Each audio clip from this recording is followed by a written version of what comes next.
ओम गण गणपते नमः। जय माँ लक्ष्मी। दोस्तों, आज मैं आपको माघ मास महात्म्यम के 24वें अध्याय की कथा सुनाने जा रही हूँ। लोमश जी कहने लगे, वह राजा पहले तो तामिश नामक नरक में गया, फिर अनतामिश जहाँ पर अति दुखों को प्राप्त हुआ, फिर महारौरव, फिर कालसूत्र नामी महानरक में गया, फिर मूर्छा को प्राप्त हो गया, फिर मूर्छा से चेतना आने पर तापन और संप्रतापन नामक नरक में गया। अनेक दुखों को भोगता हुआ वह प्रताप नाम नरक में गया। तब काकोल, कुंडपल, पूर्व मुत्तिका, लोह शंकु, मृजीप आदि नरकों से होता हुआ 80 पत्र वन में पहुंचाया गया, फिर लोह धारक आदि नरकों में गिराया गया। भगवान विष्णु के साथ द्वेष करने के कारण वह 21 युग तक भयंकर नरकों की यातना भोगता हुआ नरक से निकलकर हिमालय पर्वत पर बड़ा भारी पिशाच हुआ। उस वन में भूखा और प्यासा फिरता रहा। उसको मेरु पर्वत पर भी कहीं खाने को नहीं मिला और ना ही पीने को जल मिला। हौतव्यता के कारण वह पिशाच घूमता हुआ एक समय पलुत प्रस्तवन नामक एक वन में जा निकला। बहेड़े के वृक्ष के नीचे वह दुखी होकर हाय मैं मरा ऐसा जोर जोर से पुकारने लगा और कहने लगा, भूख से दुखी मेरे इस जन्म का कब अंत होगा? इस पाप स्वरूपी समुद्र में डूबते हुए मुझको कौन सहारा देगा? लोमश जी कहने लगे।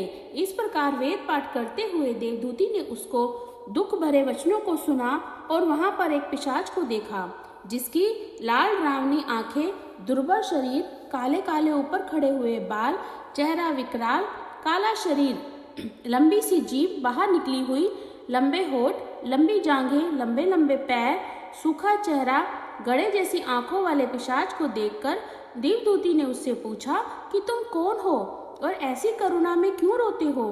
तुम्हारी ये दशा कैसे हुई और तुम्हारा मैं क्या उपकार करूं? मेरे आश्रम पर आने जाने से कोई प्राणी दुखी नहीं रहता और वैष्णव लोग आनंद ही करते हैं।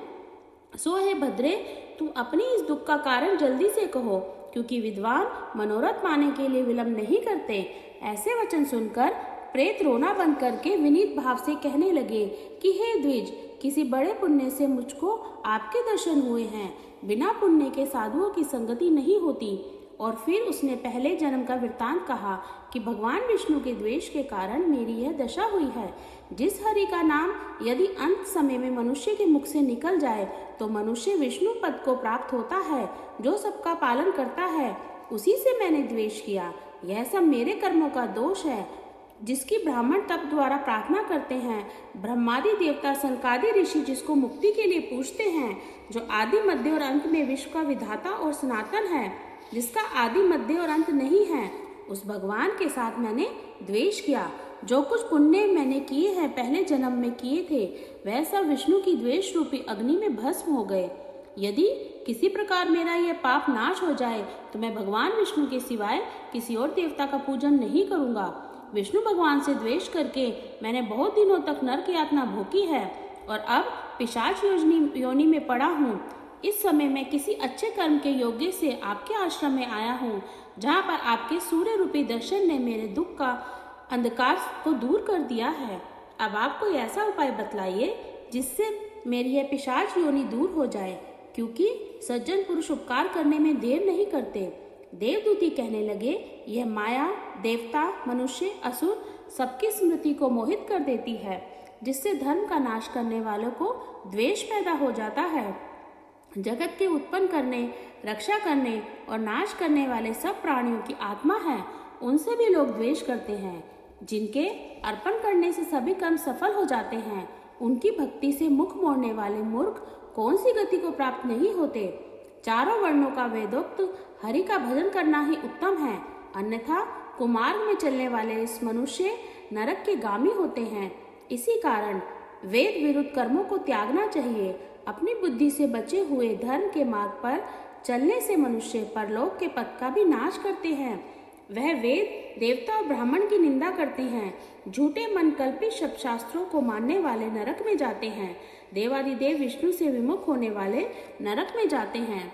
जैसे द्रविड़ देश का राजा नरक में गया, इस कारण उसकी निंदा नहीं करनी चाहिए और वेद में न कही गई क्रिया को भी नहीं करना चाहिए।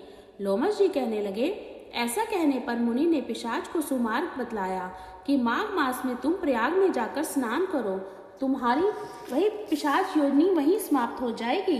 माघ मास में प्रयाग में स्नान करने से पहले मनुष्य पहले जन्म के सब पापों से मुक्त हो जाता है। वहां पर स्नान करने से मुक्ति प्राप्त होती है। इससे बढ़कर और कोई प्रायश्चित नहीं है। संसार में यह मोक्ष और स्वर्ग का खुला द्वार है। गंगा और यमुना का संगम त्रिवेणी संसार में सबसे उत्तम तीर्थ है। पाप रूपी बंधन को काटने के लिए यह कुल्हाड़ी है। कहाँ तो विष्णु, सूर्य, तेज, गंगा, यमुना का संगम, और कहाँ यह तुच्छ पाप रूपी तृण की आहुति। जैसे घने अंधकार को दूर करने वाला शरद का चंद्रमा चमकता है, उसी तरह संगम के स्नान से मनुष्य पवित्र हो जाता है। मैं तुमसे गंगा यमुना के संगम का वर्णन नहीं कर सकता, जिसके जल की एक बूंद को स्पर्श करने से केरल देश का ब्राह्मण मुक्त हो गया। ऋषि के ऐसे वचन सुनकर प्रेत के मन में अत्यंत शांति उत्पन्न हो गई, मानो सब दुखों से छूट गया हो। प्रसन्नता से उसने विनय पूर्वक ऋषि से पूछा। माघ मास महात्म्य के 24वें अध्याय की कथा यहीं पर समाप्त होती है। बोलिए ओम नमो भगवते वासुदेवाय।